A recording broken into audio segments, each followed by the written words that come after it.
So మొత్తానికి start అయింది. So hire లెవెల్లో ఓపెన్ అయ్యి కిందకి ఊడ్చుకొట్టిందనమాట ఇవాళ మార్కెట్. సో పేక మేడల స్టాక్ మార్కెట్ కుప్పకూలిపోయింది అని చెప్పచ్చు. అలాగే ఎలక్షన్స్కి ముందు ఇంకా పడిపోయి 18Kని టచ్ అవుతుంది అని అంటున్నారు. అది నిజమేనా? మరి చార్ట్ ఏం చెప్తుంది అనేది ఈ వీడియోలో డిస్కస్ చేద్దాం. సో ఈ ఫాల్కి ప్రధానమైన కారణంగా HDFC బ్యాంకు, HUL ఇట్లాంటి స్టాక్స్ అని చెప్పచ్చు. దానికి సపోర్ట్గా రిలయన్స్ ఇండస్ట్రీస్ కూడా సపోర్ట్ చేశాయి ఈ ఫాల్ని. కాబట్టి క్లియర్ కట్గా ఏంటంటే డౌన్ ట్రెండ్ మొదలైంది అనేది సుస్పష్టం అని చెప్తాను. సో అలాగే యాక్సిస్ బ్యాంక్, ఫిడిలైట్, సో అలాగే యునైటెడ్ స్పిరిట్స్, సో వీటి యొక్క Q3 అప్డేట్స్ చూద్దాం. ఓవరాల్గా నిఫ్టీ, బ్యాంక్ నిఫ్టీ యొక్క కథాగమనంతో సో వీడియోని రక్తి కట్టిద్దాం. చూడండి ఫ్రెండ్స్, నవ్వొస్తుంది నాకు మళ్ళా. సో రేపు బ్యాంక్ నిఫ్టీలో ఫుల్ గ్రీన్ క్యాండిల్ అని మనం మెసేజ్ పెట్టాం లాస్ట్ నైట్. హాయిగా నిద్రపోయాను. సో అయితే ఏంటంటే సో చాలామంది ఏంటంటే మీరు చెప్పింది కరెక్టే, కాకపోతే ఫుల్ రెడ్ క్యాండిల్ అని చెప్పి సో కరెక్ట్గా ఏంటంటే నాకు అంటే నేను ఏదైతే చేశానో దానికి సెటైర్గా వేశారు. యాక్సెప్ట్ చేస్తున్నాను దాన్ని, ఓకేనా? సో అయితే ఏంటంటే ఇక్కడ థింగ్ ఏంటంటే వీడియోలోకి వెళ్ళే ముందు మన ఛానల్ వీడియోని లైక్ చేయడం అనేది మన జన్మ హక్కు. కాబట్టి ముందు ఆ పని చేద్దాం. సో అలాగే మన ఛానల్ని కొత్తగా వాచ్ చేసే వాళ్ళని నేను సబ్స్క్రైబ్ చేయమని చెప్పను. ఒక 3-4 వీడియోస్ మీరు చూస్తే కనుక ఆటోమేటిక్గా నచ్చి సబ్స్క్రైబ్ చేస్తారు. సో అయితే ఫుల్ గ్రీన్ క్యాండిల్, మీరు ఈ ఒక్క వీడియోని జాగ్రత్తగా చూస్తే తమ్మునీలు కాకుండా ఫుల్ గ్రీన్ క్యాండిల్ ఎప్పుడు సో మార్కెట్ కనుక న్యూట్రల్గా ఓపెన్ అవ్వాలి లేదా స్లైట్ పాజిటివ్గా ఓపెన్ అయితే గ్రీన్ క్యాండిల్ అని చెప్పాను. ఆ వాయిస్ రికార్డింగ్ని కూడా ఇప్పుడు వినిపించవచ్చు ఈ వీడియోలో. కానీ వెళ్ళి మీరు చూడండి ఒకసారి. సో మీ క్యూరియాసిటీ ఉంటుంది కదా, వెళ్ళి చూడండి. సో మనం ఏం చేస్తామంటే సాంగ్ వింటాం, కానీ ఏం చేస్తామంటే లిరిక్స్ సరిగ్గా వినం, ఆ మీనింగ్ కూడా అండర్స్టాండింగ్ చేసుకోం. కానీ సాంగ్ వినేటప్పుడు ఆ మీనింగ్, ఆ లిరిక్స్కి మీనింగ్ తెలుసుకుంటా, ఆ పదాలకు అర్థం తెలుసుకుంటా వింటే సో చాలా ఎక్స్ట్రాడినరీగా ఉంటుంది. మనం ఏదైతే సాంగ్ని ఏదో మనం మైండ్ ఖాళీగా ఉంటాం ఎందుకని చెప్పి ఏదో సాంగ్ వదిలేసి మన పని ఏదో చేసుకుంటా అలా మనం చేస్తుంటాం కదా. అదే మిస్టేక్ ఏంటంటే యూట్యూబ్లో కూడా చేస్తాం వాచ్ చేస్తున్నప్పుడు. కానీ నేను క్లియర్గా చెప్పాను, హ్యూజ్ గ్యాప్ అప్ అయినప్పుడు అట్లాంటి పరిస్థితులు ఉండవు అని చెప్పి. సో మీరు చాలా జాగ్రత్తగా వింటే హ్యూజ్ గ్యాప్ అప్ కూడా ఫుల్ క్యాండిల్స్ పడతాయి, కానీ మార్కెట్ లోయర్ లెవెల్లో ఉన్నప్పుడు అనే పాయింట్ చెప్పాను. సో నేను ఆ బయటని కట్ చేసి ఇప్పుడు చూపించే ఉద్దేశం లేదు. ఎందుకంటే మీరు వెళ్ళి వెరిఫై చేయండి. సో ఎవరైతే కొత్తగా వాచ్ చేస్తున్న వాళ్ళు సో కరెక్ట్గా ఈ వీడియో మీరు ఎండింగ్కి సో ఇదే నేను ఎండ్ కార్డ్లో పోస్ట్ చేస్తాను. కాబట్టి మీరు వీడియో ఎండింగ్కి ఇది కనిపిస్తూ ఉంటుంది, నేను క్లిక్ చేసి మీరు ఆ వీడియో చూడొచ్చు. కాబట్టి హ్యూజ్ గ్యాప్ అప్ అయితే అట్లా ఉండదనే పాయింట్ ఆఫ్ వ్యూలో చెప్పాను కదా. సో దాని గురించి మనం మాట్లాడుకుందాం. సరే ఇవన్నీ కాదబ్బాయి, తమ్మునేలు అది పెట్టావు, ఇది రెడ్ పడింది. సో రోజు సబ్స్క్రైబ్ చేయమని చెప్తాను కదా, కావాలంటే కొత్తగా వచ్చే వాళ్ళని అన్సబ్స్క్రైబ్ చేయండి. సో అదే రీసెంట్గా వచ్చి నచ్చకపోతే అన్సబ్స్క్రైబ్ చేయండి. ఏదన్నా మన ట్రేడ్స్ మనకి అనుకూలంగా వెళ్ళదు కదా, సో అన్సబ్స్క్రైబ్ చేసేయండి. ఎందుకంటే మన ఛానల్ని అన్సబ్స్క్రైబ్ చేస్తే నాకేం నష్టం ఉండదు, నష్టపోయేది మీరే. సో ఆలోచించుకొని చేసుకోండి, నాకేం ఇబ్బంది లేదు, చేసుకోండి. సరదాగా రోజు సబ్స్క్రైబ్ చేయమని చెప్తా కదా, అన్సబ్స్క్రైబ్ చేసుకోండి, వాళ్ళ ఇబ్బంది అయితే ఏమీ లేదు అని చెప్తాను. ఆ ట్రేడ్ గురించి ఎక్స్ప్లెయిన్ చేద్దాం పదండి. చూడండి ఫ్రెండ్స్, ముందుగా టెలిగ్రామ్ గ్రూప్లో మన ట్రేడ్స్ గురించి మాట్లాడుకుందాం. సో ఈ ఇయర్ మనం చేసినవి, సో 23లో మనం చేసినవి, సో వాటికి సంబంధించిన ప్రాఫిట్ అండ్ లాస్ట్ ఎప్పుడెప్పుడు వచ్చినాయి అన్నీ ఇవన్నీ కూడా సో మీరు గ్రూప్లోకి వెళ్ళి వెనక్కి వెళ్ళి చూస్తే యాజ్ ఇట్ ఈజ్గా ఆ డేట్లో ఎంట్రీ ఎగ్జిట్ క్లియర్ కట్గా ఇచ్చినాయి. సో మనం అవన్నీ కూడా మీకు కనిపిస్తాయి అన్నమాట. సో అవన్నీ ఒకసారి వెరిఫై చేయండి. ఈ ఇయర్ చేసినవి ఏంటంటే సో మనం ఓవరాల్గా ఇవాళ వచ్చిన ఇంట్రాడే లాస్తో అలాగే సింగిల్ ట్రేడ్ పాయింట్ ఆఫ్ వ్యూలో మనకి స్టాప్ లాస్ మనం 45,220 దగ్గర ఎగ్జిట్ అని చెప్పేసాం కదా. ఈ పాయింట్స్తో ఏంటంటే ఓవరాల్గా ఏంటంటే సో ఒక లాట్కి ఏంటంటే 900 రూపీస్ అంటే 1000 రూపీస్ అరౌండ్ ఏంటంటే మొత్తానికి ఈ ఇయర్లో మనం నష్టంలో ఉన్నాం అనమాట. దీన్ని ఒప్పుకుంటాను, ఇలాగే వచ్చింది. మనం చాలాసార్లు డిస్కస్ చేసుకున్నాం. 23 లాగా 24 ఉండాలని లేదు, సేమ్ థింగ్ 24 ఇంకా అయిపోలేదు. సో ఆ విషయం అర్థమైంది కదా. ఓవరాల్గా మనం 18 to 25% CAGR జనరేట్ చేస్తే చాలు, అర్థమవుతుందా? 23లో చాలా ఎక్స్ట్రాడినరీగా ప్రాఫిట్లు తీసాం, కానీ ఈచ్ అండ్ ఎవ్రీ ఇయర్ అలా సాధ్యం కాదు. ఎందుకంటే మార్కెట్ హైయర్ లెవెల్లో ఉన్నప్పుడు ఎస్పెషల్లీ ఒక అడుగు ఇటు సో సో డౌన్కి వెళ్తున్నట్లు సడన్గా పైకి వెళ్ళడం ఇట్లాంటివన్నీ కూడా ఉంటాయి. సో ఏదైనా కానీ క్లియర్ కట్గా నేను ఇక్కడ ఇచ్చాను అబ్బాయి, మీకు ఇలా క్లియర్ కట్గా ఇంకెక్కడైనా ఇస్తే హాయిగా ఫాలో అవ్వచ్చు అనమాట. నేనైతే సో భవిష్యత్తులో కూడా ఇలా క్లియర్ కట్గా నా వ్యూ అనేది ఇస్తాను.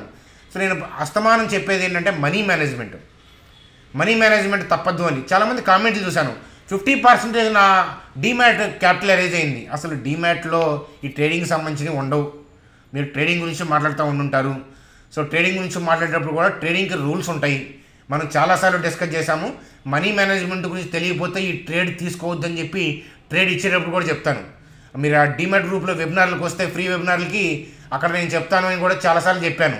వెయిట్ చేయమని కూడా చెప్పాను అది క్లియర్ అయ్యేదాకా. ఎందుకని అంటే సో ట్రేడింగ్ పాయింట్ ఆఫ్ వ్యూలో ఏంటంటే సో సపోజ్ మన ట్రేడింగ్ క్యాపిటల్ 1 lakh అయితే సో మనం ఏదైనా ట్రేడ్ ప్లాన్ చేస్తున్నప్పుడు అవతల వాళ్ళని కాపీ చేస్తున్నా మనం చేసుకుంటున్నా పర్ ట్రేడ్ అనేది సో మనం 1000 కన్నా ఎక్కువ లాసు బేర్ చేయకూడదు. అంటే 1 lakh క్యాపిటల్ అంటే 1000 మీ లాసు పర్ ట్రేడ్, అంతకన్నా ఎక్కువ వెళ్ళకూడదు అనమాట. ఒక ట్రేడ్ హిట్టో ఫట్టో అయిన తర్వాత ఇంకొక ట్రేడ్ ఇనిషియేట్ చేయాలి. సో ఎంటైర్ క్యాపిటల్లో 1% కన్నా ఎక్కువ అంటే ఈచ్ అండ్ ఎవ్రీ ట్రేడ్కి చేయకూడదు అనమాట. ఒక పర్ ట్రేడ్ అనేది more than 1% of capital risk చేయకూడదు. 1 lakh ఉంటే 1000, 5 lakh ఉన్న వాళ్ళకి 5000 పర్ ట్రేడ్ రిస్క్ అనమాట. ఇది ఫాలో అయ్యారా అవరు. సో ఏదో ఒక 1 lakh వేయటం, దాంతో ఇష్టం వచ్చినట్టు PECE తీసుకుందాం. సో కుదిరితే రాకేష్ జున్జున్వాలా, ఇంకా బాగా కుదిరితే వారన్ బఫెట్ అవుదాం. ఇది పాయింట్ ఆఫ్ వ్యూలో బిగినర్స్ వస్తారనమాట. సో మరొకసారి క్లియర్ కట్ వ్యూ ఇచ్చాను. సరే, మీరు అలాంటి రూల్స్ బ్రేక్ చేయడం కూడా మంచి విషయమే. కాకపోతే ఏంటంటే తెలుసుకోండి, ఆవేశం పనికిరాదు స్టాక్ మార్కెట్లో. అలాగే మనీ మేనేజ్మెంట్ లేకపోతే ఏమవుతుందో తెలుసుకోండి. నేను కొత్త రూల్స్ ఏం చెప్పట్లా. మీరు ఫైనాన్స్ బిజినెస్ చేస్తున్నారు, మీరు డబ్బులు మొత్తం తీసుకెళ్ళి ఒకరికే ఫైనాన్స్కి ఇస్తారా? ఇస్తే ఎలాంటి రిస్క్లు అవుతాయో తెలుసా? సో గతంలో మీ ఊర్లో అలా చేసి ఇబ్బందులు పడ్డవాళ్ళు ఎవరు లేరా? ఉన్న ఆస్తులు మొత్తం తీసుకెళ్ళి ఒకటే చోట ల్యాండ్ కొన్నాం మనం, అది రోడ్డు వైండింగ్లో ఏదో వెళ్ళిపోయింది, ఏమవుతుంది పరిస్థితి చెప్పండి. కాబట్టి ఏంటంటే don't put all eggs in the single basket అనే రూల్ కూడా ఉంది కదా. సో ఇవన్నీ చదువుకునే ఉంటారు కదా. కాబట్టి మనీ మేనేజ్మెంట్ రూల్స్ ఫస్ట్, దాని తర్వాత ట్రేడింగ్ అనమాట. డిసిప్లైన్ ఫస్ట్, దాని తర్వాత ట్రేడింగ్. సో ఆ తర్వాత మీ ఇష్టం అనమాట. 20% పోయింది, 30% పోయింది. అసలు ఇంకొక ఛానల్ని మనం ఫాలో అవుతున్నాం అంటే కొన్నాళ్ళు అబ్జర్వ్ చేయాలి. సో మీకు చెప్పుండొచ్చు చాలా బాగుంటుంది, మచ్ మోర్ యాక్యురసీ ఉంటుంది అని. మచ్ మోర్ యాక్యురసీ ఉంటుంది, కానీ ఆ మచ్ మోర్ యాక్యురసీ అంటే 100% కాదే. స్టాక్ మార్కెట్లో 50% యాక్యురసీ ఈక్వల్ టు 100% అంటారు. ఎందుకంటే 100% యాక్యురసీ అనేది ఉండదన్నమాట. సో అదబ్బాయి నేను చెప్పేది ఉంటే మంచిది, వెళ్ళిపోయినా కూడా అది మీ వ్యక్తిగతం అనమాట. దానికి నేనేం అపోజ్ చేయను. అన్సబ్స్క్రైబ్ చేసుకోండి, నేనైతే ఏం లేదు. ఎందుకంటే మనీ మేనేజ్మెంట్ తప్పేవాళ్ళు, మనీ మేనేజ్మెంట్ ఫాలో అయ్యేవాళ్ళు అసలు స్టాక్ మార్కెటే రెస్పెక్ట్ చేయరు. కాబట్టి మన ఛానల్లో ఇంకెందుకు రెస్పెక్ట్ చేస్తుంది? ఉంటే మాత్రం ఉపయోగం ఉంది. సబ్స్క్రైబర్ వస్తారు, నెక్స్ట్ అప్కమింగ్ డేస్లో వ్యూస్ ఉండవు మీ. ఎందుకని? మీరు మార్కెట్ నుంచి వెళ్ళిపోతారు. మనీ మేనేజ్మెంట్ తప్పితే మార్కెట్ నుంచి వెళ్ళిపోతారు, అంతే కదా. ₹1,00,00,000 తీసుకొని ₹1,00,00,000తో ఆప్షన్లు తీసేసుకుంటే ఏమైపోతాడు అతను కదా. సో 1,00,000 ఉన్నా అంతే, 10,000 అంతే. మీరు 100 కోట్లతో వచ్చినా కూడా మనీ మేనేజ్మెంటే. సో చాలామంది కోటీశ్వర్లు మన దగ్గరికి వచ్చి అడుగుతుంటారు అనమాట, ఇక్కడ 10 కోట్లు ఉన్నాయి మీరు ఎందుకని మనీ తీసుకోరు అని. అంటే అబ్బాయి, మీరు మనీ మేనేజ్మెంట్ ఫాలో అవ్వండి, మీరింట్లో మీరు కూర్చొని చేసుకోండి. నన్ను చూడాల్సిన అవసరం లేదు, కలవాల్సిన అవసరం కూడా లేదు. కుదిరితే చూద్దాం, కాకపోతే నేను దాని నుంచి ఏమీ ఎక్స్పెక్ట్ చేయను అని చాలామందికి చెప్పాను. సో మీలో చాలామంది మాట్లాడే ఉంటారు నాతో. సో తెలుసు, మీలో మాట్లాడిన వాళ్ళకి తెలుసు అనమాట. అది అనమాట, గుర్తుపెట్టు. చూడండి మేడం, నిఫ్టీ పరిస్థితి ఏంటి చూడండి. సో ఓవరాల్గా ఏంటంటే ఈ సెల్ ఆఫ్ థింగ్ ర్యాలీగా స్టార్ట్ అయింది. కోటక్ మహీంద్రా రిజల్ట్స్ బాగా వచ్చినాయి, ఐసీసీ బ్యాంక్ బాగా వచ్చాయి, రిలయన్స్ బాగా వచ్చాయి. కాబట్టి హెచ్డిఎఫ్సి ఆల్రెడీ డిస్కౌంట్ అయింది కాబట్టి యూఎస్ మార్కెట్లు కూడా పాజిటివ్గా ఉన్నాయి. మనకి ఇప్పటికప్పుడు చెడిపోయే బ్యాడ్ న్యూస్ ఏం లేదు. సో గ్రోయింగ్ కంట్రీ మనది ఇంకా బాగా ర్యాలీ అవ్వాలి యూఎస్ మార్కెట్ కన్నా. యూఎస్ఏ ఆల్ టైమ్ హైలో ఉంది కాబట్టి సో మార్కెట్లో టెక్నికల్గా కూడా మంచిగానే స్ట్రెంత్గా కనిపించింది. అందువల్ల ఏంటంటే పైకి వెళ్తుందనే పాయింట్ ఆఫ్ వ్యూలో ఉన్నాను. సో ఎర్లీ మార్నింగ్ డిప్ అవుతున్నా కూడా ఇక్కడ గ్యాప్కి వస్తుంది, గ్యాప్ని ట్రై చేస్తారని చెప్పి మనం 2-3 డేస్ నుంచి మాట్లాడుకుంటున్నాం. వస్తుంది అనుకున్నాను, కానీ సో ఈ గ్యాప్లోకి వచ్చినప్పుడు ఏంటంటే అర్థమైపోయింది, అబ్బాయి అది నిలబడదు, కొట్టేస్తున్నారు వాళ్ళు, హెవీగా సెల్ ఆఫ్ చేస్తున్నారు అని. సో చాలాసార్లు ఏంటంటే మార్కెట్ ఓపెన్ అయిన విత్ ఇన్ మినిట్స్లోనే చాలాసార్లు మనం గతంలో చెప్పాము. కాకపోతే ఈ గ్యాప్ కోసం వాళ్ళు ఎగబడుతున్నారు. స్పీడ్గా వస్తుంది, వాళ్ళు క్లియర్ ఆఫ్ చేస్తున్నారు, కానీ ఈ గ్యాప్ కోసం వచ్చి మళ్ళీ పైకి వెళ్ళిపోతారని అనుకున్నా, కానీ ఇలా చేస్తారని అనుకోలేదు.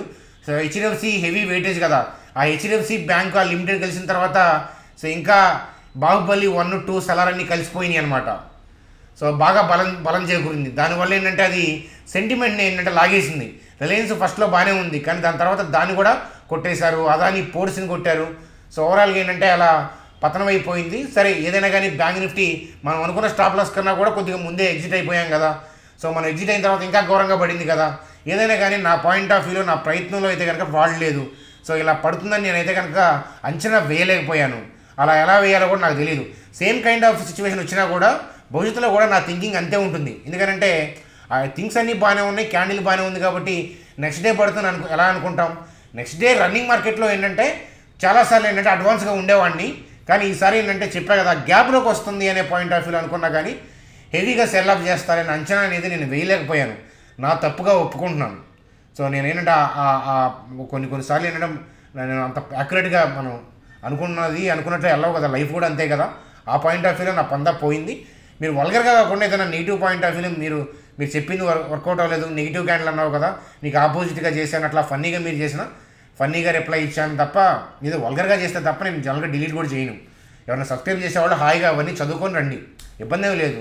కామెంట్స్తో మనం చేసేది ఏముంటుంది చెప్పండి. దాంట్లో పాజిటివ్ కామెంట్లు అయినా అంతే, నెగిటివ్ కామెంట్లు అయినా అంతే. పాజిటివ్ కామెంట్లు ఎట్లా అది కామెంటే, నెగిటివ్ కామెంట్లు అయినా అదే. ఇన్ఫ్యాక్ట్ పాజిటివ్ కామెంట్లు ఏంటంటే చిరాకు తెప్పిస్తాయి. అందుకే మీకు ఎప్పుడో తప్ప పాజిటివ్ కామెంట్కి నేను ఎప్పుడో తప్ప లవ్ సింబల్ కూడా పెట్టను. ఈవెన్ నెగిటివ్ కామెంట్లకే లవ్ సింబల్ పెట్టి అర్థం చేసుకునే ప్రయత్నం చేస్తాను. ఎందుకంటే అబ్వియస్గా మనం వాళ్ళకి కన్వే చేయడం అనేది ఇంపార్టెంట్. వాళ్ళు కూడా మనలాగే బిగినింగ్ స్టేజ్లో ఉన్నారు కాబట్టి ఎవ్రీ ప్రొడక్షన్ రెడీ అవుతుందనే పాయింట్ ఆఫ్ వ్యూలో వాళ్ళు ఉన్నారు. సో మేబీ కొత్తగా లాస్ట్ వీక్ నుంచే ఫాలో అవుతూ ఉండొచ్చు వాళ్ళు అనే పాయింట్ ఆఫ్ వ్యూలో నేను వాళ్ళకి రిప్లై ఇచ్చే ప్రయత్నమే చేస్తాను. మీ ఇష్టం వచ్చినట్టు కామెంట్ చేసుకోండి, నేనైతే కాసేపు రిప్లై ఇచ్చి దాని తర్వాత హాయిగా నిద్రపోతాను. నాకు అవేమీ పట్టవు. చూడండి సార్, నిఫ్టీ పాయింట్ ఆఫ్ వ్యూలో సో మనకి 20,941 మరొకసారి జాగ్రత్త చెప్తున్నాను. రేపు పొద్దున వెళ్తుందని నేను చెప్పలేదు. 20,941. సో ఎందుకంటే రేపు మళ్ళా కాస్త ఇలా హైయర్ లెవెల్లో నిలబడి గ్రీన్కి వచ్చి దాని తర్వాత కూడా రావచ్చు. కానీ ఓవరాల్గా పైకి వెళ్ళినా కిందకి వెళ్ళినా సో 20,941 వైపు వెళ్తుంది. ఎందుకంటే అక్కడే బై ఆర్డర్స్ ఉన్నాయి కాబట్టి అటువైపు వెళ్ళక తప్పదు. సో బ్రాడ్ అయితే కనుక డౌను క్లియర్గా ఆ విషయం అనేది స్పష్టంగా అర్థమవుతుంది. Next immediate target 20,941. మనకి బడ్జెట్ ముందు హెవీ వోల్టాలిటీ ఉండొచ్చు కాబట్టి ఏంటంటే బడ్జెట్ లేకపోతే డౌన్కి కూడా మనం సెల్ ఆఫ్ చేసుకుంటా క్యారీ ఫార్వర్డ్ స్వింగ్కి వెళ్ళేవాళ్ళం. కానీ అలా వెళ్లకుండా ఏ రోజు ట్రేడ్ ఆ రోజు చేసే ప్రయత్నం చేద్దాము. ఎందుకని అని అంటే సో బడ్జెట్ ఉంది కాబట్టి దాని మీద ఆశతో మళ్ళీ ర్యాలీ వచ్చే అవకాశాలు అట్లాంటివి కూడా ఉంటాయి. అయితే నెక్స్ట్ ఎలక్షన్స్లో కూడా ఎవరు గెలుస్తారు, కరెంట్ గవర్నమెంటే గెలుస్తుందనే స్పెక్యులేషన్. కానీ ఏం జరుగుతుంది అనేది ఫ్యూచర్ ఆల్వేస్ మిస్టరీ కదా. కాబట్టి ఏంటంటే ఆల్రెడీ ఓవర్ వాల్యుయేషన్స్లో ఉంది. మనకి ఎలక్షన్స్ ఉన్నాయి కాబట్టి ఈ బడ్జెట్ ఇంపాక్ట్ దాని ఇంపాక్ట్ వల్ల మార్కెట్ 18K దాకా వెళ్ళకపోవచ్చు. కానీ సో ఇంకొక నెంబర్ ఉంది. సో ఏ నెంబర్ అంటే అది 20,503, 20,216 అక్కడ దాకా వెళ్ళే అవకాశాలు అయితే కనిపిస్తున్నాయి. కానీ ముందు ఏంటంటే 20,941 టార్గెట్. అక్కడికి వచ్చిన తర్వాత ఏంటంటే నెక్స్ట్ 20,503, 20,216 గురించి మాట్లాడతాను. అంటే అది కట్ అవ్వాలనే పాయింట్ ఆఫ్ వ్యూలో కాదు. కానీ సో డైరెక్ట్గా 20,503 ఇవ్వడానికి కారణం ఏంటంటే వీక్లీ చార్ట్ అనమాట. వీక్లీ చార్ట్లో ఆ గ్యాప్ కనిపిస్తుంది కాబట్టి ఆ 20,216, 20,503 ఈ ఏరియాలోకి ఈ కరెంటు సెల్ ఆఫ్ అనేది వచ్చే అవకాశాలు కనిపిస్తున్నాయి అనమాట. సో ఎలక్షన్స్లో ఎవరు గెలిచినా సరే, ఎలక్షన్స్తో సంబంధం లేకపోయినా బడ్జెట్ అయినా బడ్జెట్ ముందైనా తర్వాత అయినా ఓవరాల్గా ఏంటంటే ఈ ఫాల్ డౌన్ అనేది 20,503, 20,216కి వచ్చే అవకాశాలు ఉన్నాయి. మనసులో పెట్టుకోండి. అంతేగాని ఆ పుట్ ఆప్షన్ తీసుకుంటాను, కాల్స్ని రైట్ చేస్తాను అంటే కాల్ తీసుకుంటే కాటికే, పుట్ తీసుకుంటే పుట్టిన దగ్గరికి పోతారు. సో అర్థమైందా? అదనమాట. కాబట్టి నెక్స్ట్ ఇమీడియట్ టార్గెట్గా 20,941. సో గ్యాప్ డౌన్ అయ్యి ఇక్కడికి వెళ్తుందా, హైయర్ లెవెల్లో ఓపెన్ అయ్యి వెళ్తుందా, 2 రోజులు ఆగి వెళ్తుందా అది మనం ప్రెడిక్ట్ చేయలేము. కానీ ఓవరాల్గా 20,941 టచ్ చేయక తప్పదు అనేది నా వ్యక్తిగతమైన అభిప్రాయంగా మరొకసారి చెప్తాను. చూడండి friends, United spirits operating revenue 5.3% పెరిగింది, ప్యాట్ 183% పెరిగింది. సూపర్, మంచి రిజల్ట్స్ పోస్ట్ చేసిందని చెప్పొచ్చు. అలాగే ఫిడిలైట్ మన ఫెవికాల్, సో ఫెవికాల్ యొక్క ఆపరేటింగ్ రెవెన్యూ అనేది 4.4% పెరిగింది year on year point of వ్యూలో. ప్యాట్ చూస్తే 68% పెరిగింది. సో చూడండి మంచిగా రిజల్ట్స్ ఉన్నాయి అని చెప్పొచ్చు. చూడండి ఫ్రెండ్స్, అలాగే యాక్సిస్ బ్యాంక్, సో ఐసిఐసి బాగుంది, కొటక్ బాగుంది. అలాగే యాక్సిస్ బ్యాంక్ కూడా చూడండి, ఇక్కడ నెట్ ఇంట్రెస్ట్ ఇన్కమ్ అనేది 9.4% పెరిగింది. అలాగే గ్రాస్ ఎన్పిఎస్ తగ్గాయి. సో అలాగే consolidated Pat profit after tax చూస్తే అది 4.9% పెరిగింది. డీసెంట్గానే రిజల్ట్స్ వచ్చాయని చెప్పచ్చు. సో గ్రాస్ ఎన్పిఎస్ కూడా తగ్గాయి, ఎసెట్ క్వాలిటీ పెరిగింది. తాచెడ్డ కోతి వనమంతా జరిపింది అనే సామెత ఉంటుంది కదా, అలాగే ఈ ఫాల్ డౌన్ మొత్తానికి అయితే కనుక బలంగా హెచ్డిఎఫ్సి బ్యాంకే కనిపిస్తుంది. సో ఇది మొదలవడానికి కారణం అదే, ఈరోజు కూడా అదే అనమాట. సో హెవీ సెల్ ఆఫ్ వస్తుంది. హెచ్డిఎఫ్సి బ్యాంక్లో అయితే కనుక టెక్నికల్గా 1271, 1174 దగ్గరికి వస్తున్నాయి. కాకపోతే ఏంటంటే ఇలాంటి మంచి కంపెనీలు ఏంటంటే సో స్టాటిక్గా మనం ఇలా అనుకుని వెయిట్ చేస్తే ఏంటంటే అక్కడ దగ్గర రాకుండానే మధ్యలో కూడా బయర్ వస్తాడు. మధ్యలో ఎప్పుడు బయర్ వస్తాడంటే వచ్చినప్పుడు తెలుస్తుంది. ఆ మూమెంట్ ఆగినప్పుడు చూద్దాం. కరెంట్ సిఎంపీలో కూడా ఒక 3 to 4% మీ క్యాపిటల్ ఇన్వెస్ట్మెంట్ చేయడం తప్పలేదు హెచ్డిఎఫ్సి బ్యాంకు. ఎందుకంటే ఎక్కడ దాకా ఫాలో అవుతుందో తెలియదు. ఒకవేళ ఎవరైనా బయర్ వస్తే ఏంటంటే సడన్గా రివర్స్లో ర్యాలీ అయ్యి మనకు అందం ఒక్కొక్కసారి అవు. కాకపోతే పడుతున్నప్పుడు మీ ఫీలింగ్ ఏంటంటే ఇంకా పడితేనే కొందాం అనే పాయింట్ ఆఫ్ వ్యూలో ఉంటారు.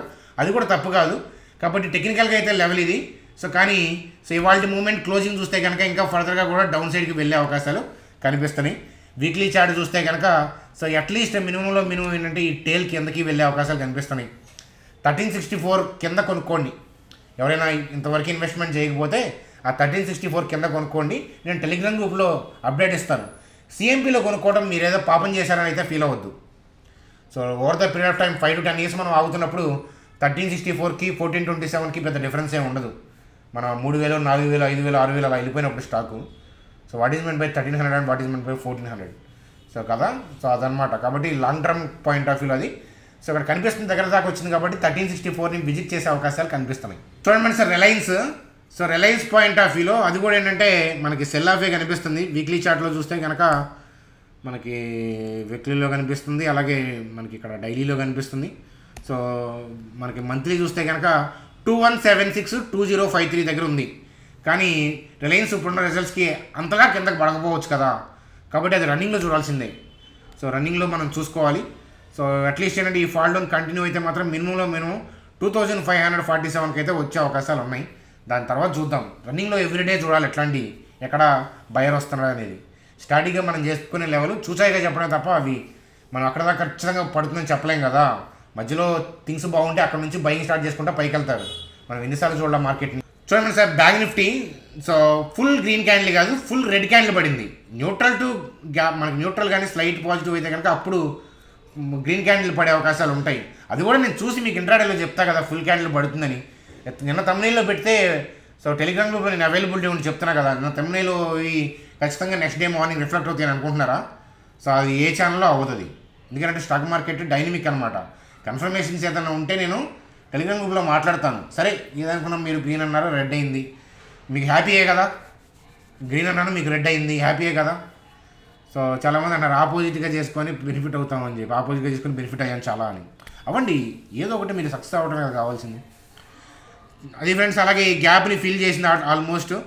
సో కమింగ్ డేస్లో 43,281, 42,950 దాకా వచ్చే అవకాశాలు బ్యాంక్ నిఫ్టీలో కనిపిస్తున్నాయి. ఇది నియర్ బై అనమాట. సో అట్లీస్ట్ ఏంటంటే ఈ గ్యాప్ దాకా అయితే కనుక వచ్చే అవకాశాలు కనిపిస్తున్నాయి. ఆ గ్యాప్ ఫిల్ అయిపోయింది కాబట్టి హోప్ఫుల్లీ 43,928 అనేది నెక్స్ట్ ఇమీడియట్ టార్గెట్గా చెప్పచ్చు. కాకపోతే ఇలా హైయర్ లెవెల్లో ఓపెన్ అయ్యి స్లోగా రావచ్చు, 2 days ఇలా టచ్ ఆడి మళ్ళీ రావచ్చు. కానీ ఓవరాల్గా 43,928 వైపు బ్యాంక్ నిఫ్టీ మూవ్ అవుతుంది అని చెప్పడంలో సందేహం లేదు. అది ఫ్రెండ్స్ మనకి ఈరోజు వీడియో అనమాట. మొత్తానికి బల్లూకం కుర్చీని మడతపెట్టింది అని చెప్పి చెప్పచ్చు. సో బల్లూకం దాడి ఇంకా ఎఫెక్టివ్గా ఉండి మార్కెట్ డీసెంట్గా ప్రాఫిట్ వస్తే బాగుండు, మనం ట్రేడ్లు చేయడానికైనా బాగుంటుంది. ఇలా హైయర్ లెవెల్లో ఉంటే నేను ట్రెక్లకి అవి జనరల్గా పోతుంటాను కదా, మార్కెట్ మీద అంత ఇంట్రెస్ట్ చూపించకపోవడానికి కూడా కారణం అదే అనమాట. ట్రేడ్లు చేస్తే హైయర్ లెవెల్లో ఏమవుతుందో నాకు తెలుసు. సో అట్లాంటప్పుడు మరి ఎందుకు ఇచ్చామనుకుంటే ఇలా జరుగుతుందని తెలియదు కదా ఈరోజు కరెక్ట్గా, అదనమాట. సో కాబట్టి ఎప్పుడైనా స్టాక్ మార్కెట్కి కరెక్షన్స్ అనేవి హెల్దీ, రీజనబుల్గా కరెక్షన్స్ వస్తాయి అంటే మళ్ళీ మంచి మూవ్స్ పైకి వస్తే అప్పుడు మనం ట్రేడ్ చేయడానికి కూడా బాగుంటుందన్నమాట. సో అది ఫ్రెండ్స్ మనకి ఈరోజు వీడియో. Bye, good.